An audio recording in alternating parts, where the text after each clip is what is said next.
left-handers and 4 fives as far as the quadrilateral. But 0 plus 10 all left to the second line and lay down a box barrage. Hello, Damn, are you there? Fraser, yes. Did you get that? Yes, yes, sir. We're mounting a raid into enemy trenches to bring back prisoners, but our plan this is a no man's land. Get the high tents down.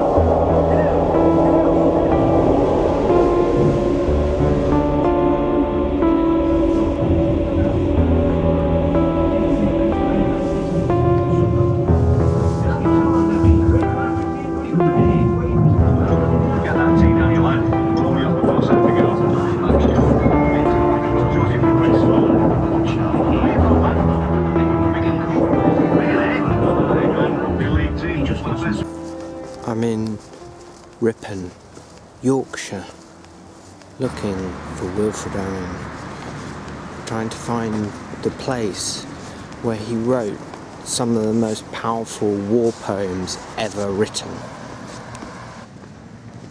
This quiet little spot in a small Yorkshire town marks the place that Wilfred Owen's biographer Dominic Hibbard says of, in all the history of English poetry, there can have been few braver, more extraordinary undertakings than Wilfred Owen's at Ripon.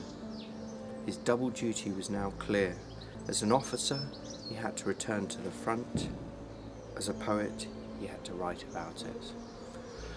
What we have here is Wilfred Owen from March 1918 to June 1918, writing in the attic here in a small cottage some of the major poems ever written about the First World War, or some of the best war poetry ever written.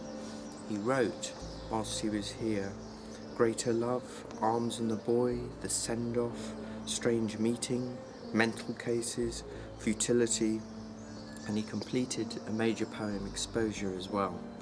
So we can see how important it was for producing new work being here, but he also revised most of the poems he'd actually written the previous year when he'd been in the mental asylum of Craig Lockhart.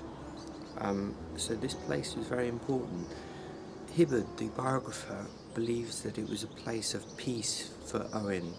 He actually was stationed as an officer outside the town in an army camp, and he rented the cottage just behind me here, the attic there, to write poems, to secretly sneak away and write poems. None of the other soldiers in the camp actually knew he was doing this, and he'd walk down this lane here during those months and sit in the attic and work really hard at writing some of the hardest hitting war poetry we've ever known. He learned primarily a lot of his techniques from a poet called Siegfried Sassoon, who he'd met in Craig Lockhart, the mental hospital in Scotland, the previous year. And he then was able to use those techniques now, living in some sort of tranquility here. He also wrote the famous preface to his poems, which is worth reading here. Preface. This book is not a book about heroes. English poetry is not yet fit to speak of them, nor is it about deeds or lands, nor anything about glory, honour, might, majesty, dominion, or power, except war. Above all, I am not concerned with poetry. My subject is war and the pity of war. The poetry is in the pity. Yet these elegies are to this generation in no sense consolatory. They may be to the next. All a poet can do today is warn. That is why the true poets must be truthful. If I had thought the letter of this book would last, I might have used proper names. But if the spirit of it survives Prussia, my ambition and those names will be achieved fresher fields than Flanders. So he wrote this in May 1918 here stating his aim that he wasn't primarily a poet, he was someone charting war and talking about war.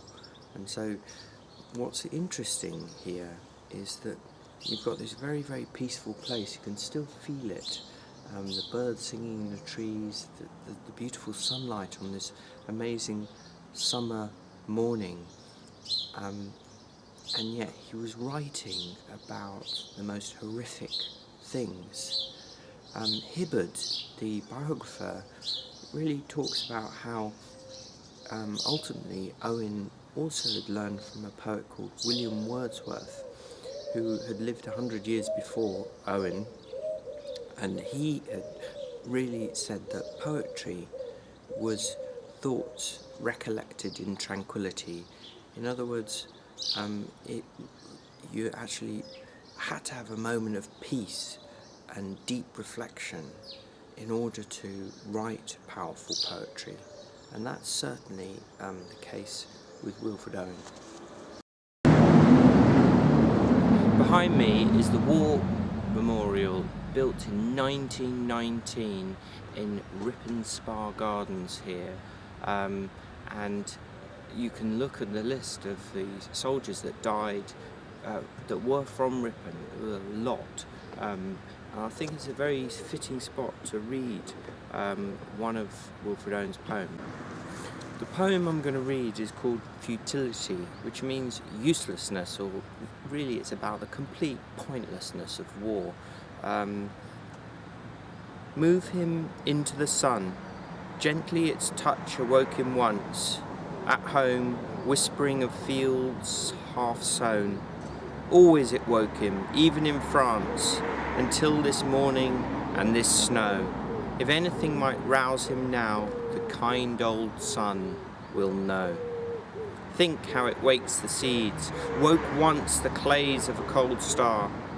Our limbs so dear achieved, our sides full nerved, still warm, too hard to stir. Was it for this the clay grew tall? Oh, what made fatuous sunbeams toil to break earth's sleep at all? So, in the verse, the last verse, he talks about how the sun, the kind old sun, made the clays of the earth grow. In other words, it brought kind of human evolution, human history, made the clay grow tall. In other words, it brought human civilization. It brought all the sorts of things we know in our world, and yet the soldier in the poem is dead, just recently dead. His blood is still warmed, and Owen asks a crucial question: why is it that he's been killed? It's taken so long and so much human evolution and so much in his own history and his family to bring him up. His limbs are so dear achieved. A brilliant kind of description of how your body has been nurtured by your family and your environment and by yourself. It's dear achieved, and it's full nerved. In other words, it has emotions, it has consciousness, and then suddenly, like that, it's gone. And I think it's a fitting kind of poem to read next to a memorial here, Ripon Spa Gardens. I'm sure that Owen would have walked around here. Of course, this monument wouldn't have been here. It was built a year after he died.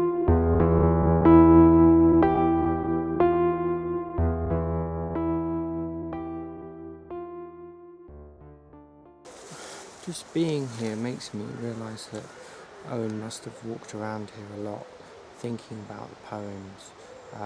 He loved Wordsworth and Keats. He loved being in nature, and he'd written a lot of nature poetry.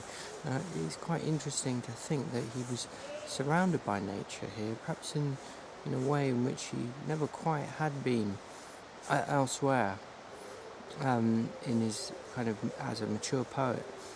And yet he was writing about war.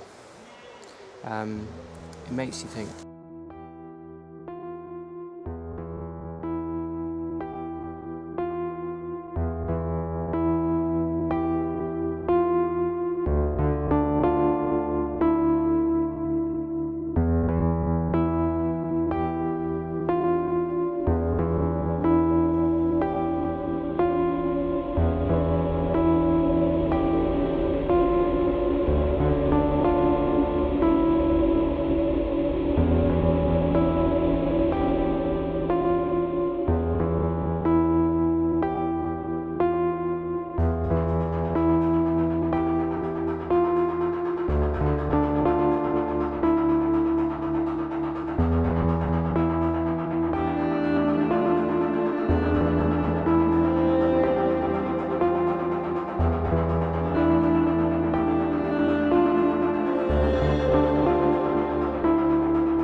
how many people died in the First World War here.